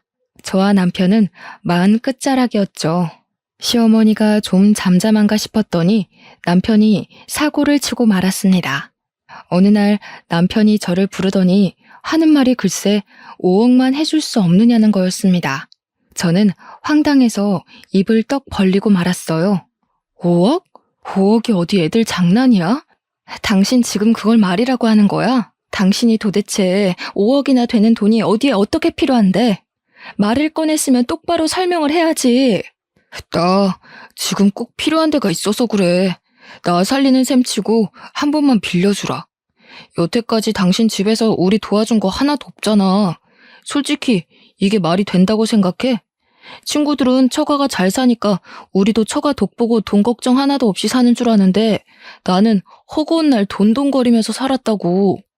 우리 집 덕을 하나도 못 봤다고? 좀 잠잠하다 했더니만 덕을 못 보긴 왜 못 봐. 당신 용종 수술할 때 수술비, 준영이 유럽 여행 갈 때 여행비, 이번에 세영이 대학 등록금까지 아빠랑 언니 오빠들이 알게 모르게 다 내주고 있는 건 왜 입을 싹 닦아 왜? 그 정도로는 만족이 안 돼? 결국 큰돈을 뜯어야 속이 시원하다는 거야? 아니 그게 아니고 당신 집이 그렇게 부잔데 나는 돈에 죽고 돈에 울면서 치사하게 살아왔다 이거지. 솔직히 당신 집에는 5억 정도는 아무것도 아니잖아. 당신은 내가 불쌍하지도 않아? 어쩜 그렇게 인정머리가 없어? 장인어른이나 당신이나 똑같아. 남편 아니 애들 아빠 살리는 셈 치고 5억만 해주라 제발. 내가 이렇게 빌게. 남편은 제 앞에서 무릎 꿇고 빌기까지 했어요. 무슨 일인지 모르니 답답해서 미칠 지경이었습니다. 그러던 와중 남편의 가장 친한 친구에게 전화가 와서 알게 됐습니다. 남편이 어마어마한 사고를 쳤다는 걸요. 주영이 그놈 예전부터 좀 허무맹랑한 데가 있었잖아요. 저도 말려봤는데 한탕 하겠다면서 주식에 자꾸만 쏟아붓더라고요. 그러다가 결국 회사 돈에까지 손을 댄 모양이에요. 저한테 도와달라고 부탁하는데 제가 그런 돈이 어디 있습니까? 하룻밤을 뜬 눈으로 지새운 저는 결국 다음날 남편을 붙잡고 따졌습니다. 당신 진짜 제정신이야? 당신이 어떻게 나한테 이럴 수가 있어? 내가 당신 하나 믿고 여기까지 온 거 몰라? 준영이, 세영이 아직 대학 졸업도 못했는데 애들이 알면 뭐라고 그러겠어. 애들 보기 부끄럽지도 않아? 나는 여태까지 애들한테 정직하게 열심히 살면 뭐든 할 수 있다고 가르쳤어. 당신이 그걸 다 망친 거야. 그런 범죄를 저질러서. 그래, 내가 회사 돈에 손 좀 댔다. 됐어. 어쩔래? 마누라는 25년 내내 처갓집 돈이라고는 구경도 못하게 만들지. 내가 열받아서 회사 돈이라도 좀 건드려봤다. 어쩔래? 내가 오죽하면 그랬겠니? 내가 오죽 열받았으면 그랬겠냐고. 뭐야? 처가 돈 못 뜯어먹는 게 열받아서 회사 돈에 손을 댔다는 거야? 그게 무슨 해괴망측한 논리야. 당신이랑 당신 어머니는 어쩜 그렇게 논리가 한결같이 거지근성이야? 왜 우리 집에 돈을 맡겨놓기라도 한 것처럼 돈 못 받는다고 핏대를 세우고 억울하기까지 하다는 거냐고. 그래, 억울하다 억울해. 내가 너같이 재미없는 여자랑 살면서 처가 독도 하나 못 본 게 아주 억울해서 미칠 지경이다. 난 말이야, 솔직히 네가 처음에만 그러는 거지 시간 지나면 당신이 바뀔 줄 알았어. 부잣집 아가씨니까. 내가 벌어오는 쥐꼬리만한 월급 가지고 쪼개고 쪼개면서 살림 꾸릴 줄 누가 알았냐고. 이럴 거면 내가 당신이랑 왜 결혼해? 내가 진짜 바보였네. 당신 같은 남자 믿고 열심히 살아온 내가 지금은 저 사람이 못나게 굴어도 힘들어서 그러는 거다 하면서 어떻게든 이해해 주려고 애쓴 내가 바보였어. 그날 저는 남편에 대한 모든 희망을 버렸습니다. 그러거나 말거나 남편은 매일같이 자기 좀 살려달라고 저를 닥달했어요. 모르는 체 하고 싶었지만 아빠가 감옥이라도 가면 애들이 받게 될 충격이 두려워 결국 아빠에게 도움을 청했습니다. 아빠, 준영이 아빠가 지금 좀 일이 생겼나 봐요. 보증을 잘못 써가지고 그걸 얼른 갚아야 하는데 혹시 아빠가 조금만 도와주시면 안 될까요? 그런 놈이랑 결혼해서 아빠한테 이런 부탁까지 해야 한다는 게 치가 떨렸지만 애들을 생각하면 가만히 있을 수가 없었습니다. 그런데 아빠는 제 말을 듣고도 별 말씀을 안 하셨어요. 나중에 알게 된 거지만 그때 아빠 사업이 어려워져 부도 위기에 몰린 거였어요. 게다가 엄마가 나에게 말을 못 하셨는데 아빠는 가난 말기라는 선고까지 받은 상황이었죠. 그때 아빠 마음이 얼마나 딱하셨을까요? 저는 뒤늦게 그 사실을 알고 아빠를 붙잡고 펑펑 울었습니다. 그리고 남편은 곧 싸늘해졌습니다. 저희 아빠 회사가 어려워졌다는 걸 알게 된 거죠. 그 이유를 곧 알게 됐습니다. 저한테는 말도 안 걸던 사람이 이제는 대놓고 어떤 여자와 통화를 하더군요. 그 여자는 남편이 고객을 접대하려고 자주 데려갔던 룸살롱의 사장이었습니다.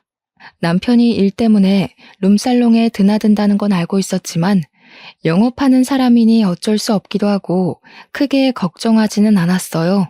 남편이 자기는 그런 여자들 더럽기만 하다면서 거저 줘도 안 먹으니 걱정 말라고 큰 소리를 쳤거든요.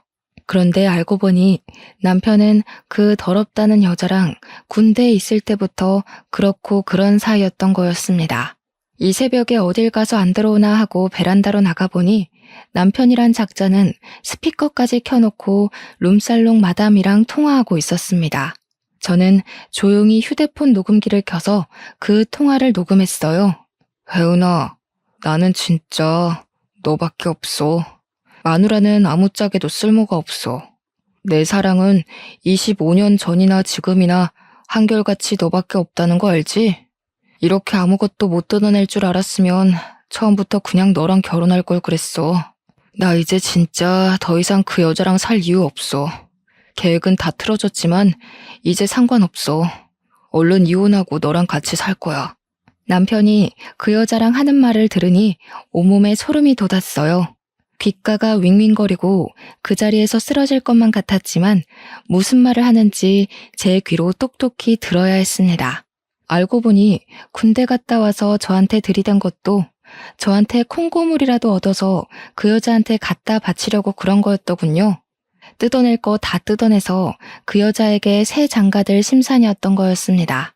아니, 그 여자는 자기 남편이 감옥 가게 생겼다는데도 아무것도 안 해준다는 거야? 나 같으면 내 장기를 팔아서라도 어떻게든 돈을 마련해주겠다. 자기는 어떻게 그런 여자랑 25년이나 살았어? 그러게나 말이야. 그 옆엔 내가 다른 건 몰라도 애들을 끔찍하게 생각하는 사람이니 애들 아빠가 감옥 가게 생겼다고 하면 아빠를 팔아서라도 뭐라도 해줄 줄 알았지. 괜히 거짓말해준 홍석이한테만 미안하게 됐지 뭐야. 하여튼 그 옆엔 애도 독한 여자라니까. 아, 됐어. 자기, 나 돈 많이 버는 거 몰라? 5억? 그까짓 돈 나 하룻밤에도 버는 사람이야. 그 옆엔 애랑은 차원이 다르다고. 자기 하나 정도 책임지는 거 일도 아니니까 걱정 말고 나한테 와. 이제 나도 자기랑 좀 편하게 쉬고 싶네. 역시 능력 있는 여자가 좋구먼. 집에서 바가지 긁을 줄이나 아는 옆엔 애랑은 차원이 다르지 그럼. 커리어 우먼이 최고라니까. 내가 처음부터 알아봤어야 하는 건데. 다음날 아침, 저는 뻔뻔하게 식탁 앞에 앉은 남편에게 밥 대신 어젯밤 통화의 녹음을 틀어줬습니다. 독한 년, 네가 그딴 식으로 하니까 너한테 정을 줄래도 줄 수가 없는 거야. 치가 떨리는 년. 더 이상 내려갈 바닥도 없었습니다. 그래도 아이들 아빠이기에 그때까지도 저는 끝장을 보고 싶지는 않았어요. 고민하다 시어머니를 찾아갔습니다. 당신 아들의 쓰레기 짓을 밝힐 생각이었습니다. 그런데 시어머니가 자기가 먼저 선수를 치는 게 아니겠어요? 너희 집 망했다면서? 그렇게 유세 부리더니 꼴 좋지 뭐야. 내 그럴 줄 알았다니까. 우리 아들 도와주지도 못하는 며느리는 이제 필요 없다 이거야. 솔직히 너한테 볼 게 돈 많은 친정밖에 더 있었니? 우리 주영이는 훨씬 더 능력 있는 여자 만날 수 있다고 내가 누누이 말했지? 능력 있는 새며느리 들어오면 나야 좋지. 당신 아들이 그래요? 능력 있는 여자 새로 만날 거라고? 그래. 능력 있는 커리우먼 만난다길래 내가 그러라 그랬다. 진즉에 그랬어야지. 인생에 하등도 안 되고 툭하면 바가지나 긁는 옆에 내를 뭐 좋다고 수십 년이나 데리고 살아? 지네 돈은 지네 돈이라고 움켜쥐고 한 푼도 안 주려고 부들부들 떨더니 잘 됐지 뭐. 이제 서로 갈 길 가면 되는 거 아니냐? 그 여자가 커리어머니라고요? 어머니, 그 여자 무슨 일 하는지 몰라서 그러시는 거죠? 당신 아들이 결혼 전부터 술집 다니면서 사귄 여자라고요. 자기 입으로 그렇게 더럽다고 저도 안 먹는다고 멸시하던 그런 여자라고요. 그래도 좋으시다는 거예요?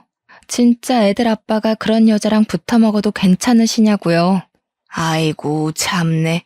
요즘 같은 세상에 직업에 귀천이 어디 있나. 개같이 벌어서 정승같이 쓴다는 말이 괜히 있는지 알아? 그리고 너 그거 아니? 주영이 회사에 넣어준 것도 그 여자가 해준 거. 너는 아무리 부탁해도 안 들어준 걸 그 여자는 한 방에 해결해 준 거란다. 이제 무슨 말인지 알겠지? 알아들었으면 내 아들 앞길 막지 말고 썩 꺼지거라. 남편이 룸살롱 마담이랑 그렇고 그런 사이란 걸 안 순간부터 저한테 돈 뜯어내려고 그런 거짓말까지 꾸며냈다는 걸 알았을 때도 저는 어떻게든 이성을 잃지 않으려고 노력했습니다. 저는 엄마이고 저에게는 지켜야 할 가정이 있으니까요. 하지만 시어머니가 뱉어내는 천박한 말들을 듣고 있자니 인간적인 선을 넘지 않으려고 저 혼자 아무리 발버둥 쳐봐야 될 일이 아니라는 걸 깨달을 수밖에 없었습니다. 시어머니는 다 알고 있었던 거예요. 남편이 결혼 전부터 바람 피운 것부터 돈 뜯어내서 세장가 가려고 저랑 결혼한 것까지 그 어머니의 그 아들이라고 부끄러운지도 모르고 모든 걸 제 탓으로 돌리고 있더군요. 아픈 아빠한테는 사실대로 말할 수가 없었어요. 엄마에겐 말할 수밖에 없었지만 병원에 있는 아빠 모르게 이혼 소송을 준비했습니다. 김서방은 왜 안 오냐면서 할 말이 있다고 남편을 찾는 아빠 때문에 저는 입술을 깨물며 눈물을 참아야 했습니다. 그래도 이혼 소송은 제대로 진행되고 있었어요. 저를 우습게 여긴 남편이 조심성 없이 상간녀랑 통화한 덕에 남편 귀책 사유로 이혼 소송을 했죠. 아이들에겐 미안했지만 아이들을 위해서라도 그런 사람과는 연을 끊어야 했어요. 애들이 성인이긴 해도 아직 어렸지만 숨기려 해봤자 더 상처만 받을 것 같아 억지로 숨기려 하지는 않았습니다. 예상대로 아이들은 크게 놀라고 상처를 받았지만 그래도 상황을 냉정하게 파악하고 제 편을 들어주더군요. 아빠는 결국 돌아가셨습니다. 저는 모든 걸 잃은 기분이었어요. 아빠의 장례식 날 예전에 알던 어른들이 많이 찾아오셨어요. 다들 아빠는 정말 좋은 분이었으니 좋은 곳으로 가셨을 거라고 저를 위로해 주셨습니다. 그리고 장례식 둘째 날 어떤 남자가 쭈뼛거리며 장례식장으로 들어서더군요.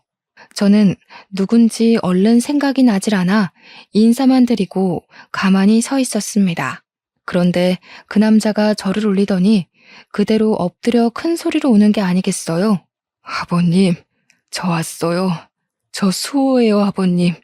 너무 늦게 와서 죄송해요. 진작에 왔어야 하는데 저희 아빠 살려주시려고 그렇게 애를 쓰셨는데 저희가 말도 못하고 그렇게 가버려서 아버님 죄송합니다. 용서해 주세요.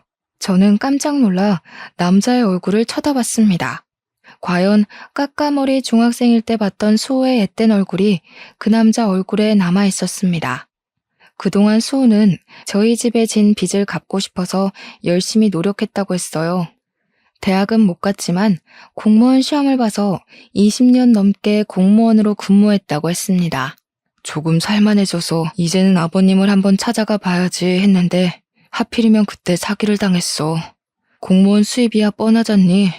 마음의 빚을 갚고 싶다는 생각을 평생 갖고 살았던 게 어리석은 선택으로 이어진 거야. 너무 힘들었어. 그래도 아버님 이렇게 돌아가실 줄 알았으면 그때라도 와봤어야 하는 건데 내가 또 평생 못 갚을 빚을 지고 말았구나. 에이, 수호야. 그건 가족처럼 생각해서 도와준 거니까 빚이라 생각 안 해도 된다고 아빠가 그러셨는데 평생 담고 있었다니. 너희 그렇게 가고 어떻게 지내는지 너무 걱정되고 궁금했는데 또 그런 일 당했다니 마음이 안 좋네. 그래도 여기까지 와줘서 고마워. 아빠도 가시면서 네 얼굴 볼 수 있어서 기뻐하실 거야. 그래도 그게 꼭 나쁜 일만은 아니었던 게 사기당하고 나서 퇴직하고 퇴직금으로 장사를 시작했거든. 심길전에서 죽기 살기로 했더니 장사가 엄청 잘 되어가지고 지금은 빚도 다 갚고 얼마 전엔 제법 높은 건물도 하나 샀잖니. 이제라도 너희 가족한테 받은 거 돌려주려 했는데 너무 늦어버렸지만 너한테라도 오늘 갚고 싶다 미희야. 수호는 저희 집 사정이 안 좋아진 데다 제가 남편에게 배신당해 이혼한 걸 알고는 무척 가슴 아파했습니다. 한사코 거절해도 그때 받은 걸 갚고 싶다면서 저한테 선물을 줘야겠다고 했어요. 그렇게 수호가 저에게 준 선물은 옛날에 아빠가 금은방을 하던 바로 그 건물이었습니다. 진짜 이렇게까지 안 해도 되는데 수호야, 이 은혜를 어떻게 갚지? 너는 평생 마음의 빚을 안고 살았다면서 나한테 똑같이 빚을 안겨주는구나. 너야말로 빚이라고 생각하지 마. 너희 가족한테 받은 거 생각하면 이것도 아무것도 아니야. 마음 같아선 더 큰 건물 주고 싶다고 그때 우리 아빠 아프고 나서 자꾸 빚만 늘어가지. 빚쟁이들이 틈만 나면 집에 들이닥쳐서 협박하지. 진짜 죽을 맛이었거든.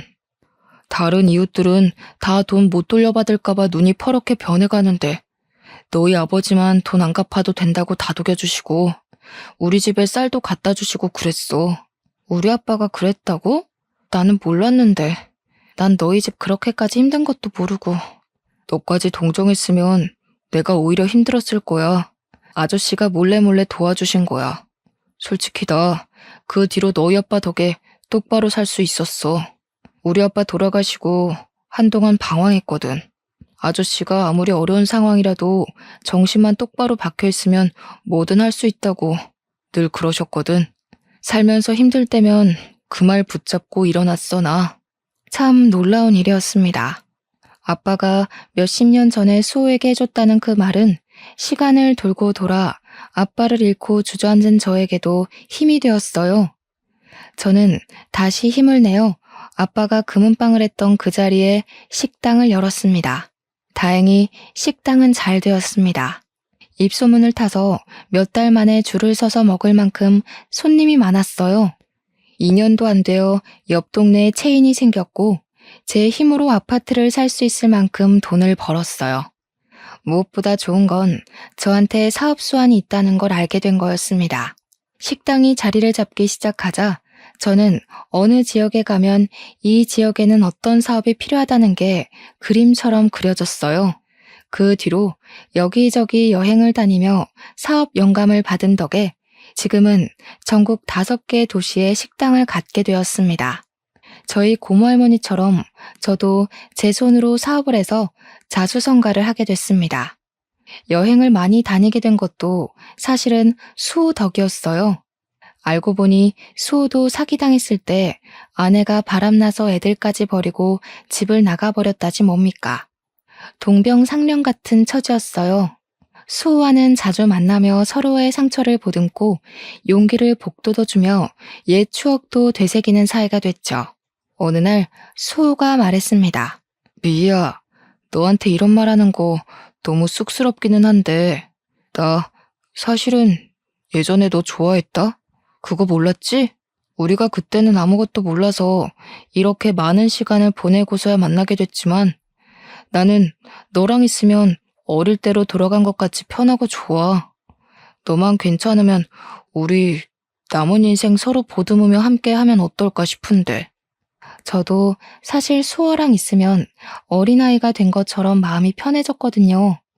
저에게 힘이 되어주고 제 아픔에 더 아파해주는 수호의 손을 기꺼이 잡았습니다. 각자 사업도 꽤 안정이 되었겠다. 아이들도 다 커서 취직했겠다. 저희는 시간 날 때마다 여행을 다니며 여생을 즐기기로 한 거죠. 몇 년이 걸린 이혼 소송에도 결국 승소해 위자료로 아파트 한 채 값을 받게 되었어요. 결혼 생활 동안 재산 증식에 기여한 것이 인정된 것이죠. 판결이 나고 얼마 지나지 않아 남편은 초췌한 몰골로 저를 찾아왔습니다. 능력 있는 여자 만나서 떵떵거리고 살겠다던 자신만만한 태세는 다 어디 가고 자기가 지금 죽게 생겼으니 한 번만 도와줄 수 없냐면서 저를 붙잡고 늘어지는 게 아니겠어요. 알고 보니 룸살롱 마담에게는 사실혼 관계인 조직폭력배 애인이 있었던 거였습니다. 그 여자는 깡패 애인과 사이가 잠깐 안 좋았을 때 전 남편을 데려다 살림을 차린 거였고요. 잘못 걸려도 한참 잘못 걸린 거죠. 이 사실을 안 깡패 애인은 노발대발해서 전 남편을 끌고 갔습니다. 실컷 얻어맞은 전 남편은 자기가 잘못한 거 돈으로 갚을 테니 목숨만 살려달라고 빌어 거래 아닌 거래에 지장을 찍었다는 겁니다. 능력 있는 여자 만나서 5억쯤은 별거 아니라더니 그 여자 때문에 그보다 훨씬 더 큰 빚을 지게 된 거였어요. 정말이지 내가 저런 어처구니 없는 남자랑 살았구나 하는 생각이 다시금 들지 않을 수 없었습니다. 이야, 내가 너한테 이런 말할 면목이 없는 거 아는데 나도 아는데 나 진짜 이거 안 갚으면 언제 어떻게 될지 몰라. 제발 나 좀 한 번만 살려주라 제발. 너 돈 많이 벌었다며? 너는 돈 없어도 다시 일어날 능력이 있잖아. 나는 솔직히 이제 아무것도 없어. 애들 아빠 살리는 셈 치고 아직도 더러운 입으로 애들 우는할 힘이 남은 걸 보니 당신은 아직도 멀었네. 준영이랑 세영이가 그러더라. 아빠도 아빠 같아야 아빠지. 엄마 속여먹고 등쳐먹은 더러운 인간은 아빠가 아니라고. 요즘 애들은 부모라고 무조건 편들어주고 그러지 않아. 내가 그러지 말라고 해도 아빠랑 영 끊자고 자기들이 먼저 그러더라. 시어머니까지 연락해 여태까지 안 도와줬으니 이제는 한번 도와주라고 말도 안 되는 소리를 짓거렸습니다. 아무리 그래도 애들 아빠인데 어쩌면 애들까지 너 닮아서 인정머리 없고 싹수가 없니? 너 이제 돈 많다며. 지금껏 못 쌓은 덕 쌓는 셈 치고 애들 아빠 한 번만 도와줘라. 걔가 그 나이에 무슨 재주로 그 큰 돈을 만드니? 어머니, 전 그 사람이 못나게 굴어도 전 상황이 어려워서 그런 거려니 조금 있으면 괜찮아지겠거니 했어요. 그런데 아니더라고요. 제가 이해해주면 할수록 그 사람은 점점 더 최악의 인간이 되더군요. 이제 보니 그런 인간 쓰레기 만드는데 어머니가 톡톡히 공을 세우셨네요? 어머니도 그러지 마세요. 그거 자식 위하는 거 아닙니다. 애들은 그 인간 상종도 말라는데 저는 전 남편이란 인간에게 똑똑히 한마디 해줬습니다. 우리 아빠가 그러셨거든. 아무리 힘들어도 정신만 똑바로 차리면 뭐든 할 수 있다고. 솔직히 당신 같은 쓰레기가 정신을 차릴 수 있을진 모르겠지만 자기가 싼 똥은 자기가 치우는 거라는 망고의 진리를 이제라도 배워. 배움에는 때가 없는 법이라잖아. 이제라도 배워서 제발 죽기 전에 한 번이라도 사람 구실하면서 살아. 그게 당신의 마지막 살 길이야. 이제는 정말 아무 걱정 없이 사업은 사업대로, 사랑은 사랑대로, 탄탄대로입니다. 얼마 전에는 제 아들이 결혼할 여자를 데려와 상견례 자리에 지금의 남편 수호와 함께 나갔습니다. 저희는 식은 안 올렸지만 혼인신고를 하고 부부로 살고 있습니다. 저의 가장 든든한 지지자인 남편은 이제 제 아이들 아빠 노릇을 톡톡히 해주고 있답니다. 똑같이 어려운 상황에서 대학에 못 갔지만 자기 힘으로 노력해서 일어난 멋진 새로운 아빠가 아이들에게 생긴 거죠. 제 이야기는 여기까지입니다. 제 첫 결혼은 최악이었지만 지금은 정말 행복한 삶을 살고 있어요. 처음부터 서로를 알아봤으면 좋았을걸. 전 남편이라는 쓰레기 때문에 너무 먼 길을 돌아왔네요. 하지만 저는 후회하지 않아요. 아이들이라는 좋은 선물도 받았고 아픔을 딛고 일어나는 법도 배웠으니까요. 이렇게 뒤늦게라도 찾은 행복을 여러분께 조금이라도 나눠드리고 싶네요. 여러분도 저희 아빠 말처럼 어떤 상황에서도 포기하지 마시고 행복을 찾으셨으면 좋겠습니다.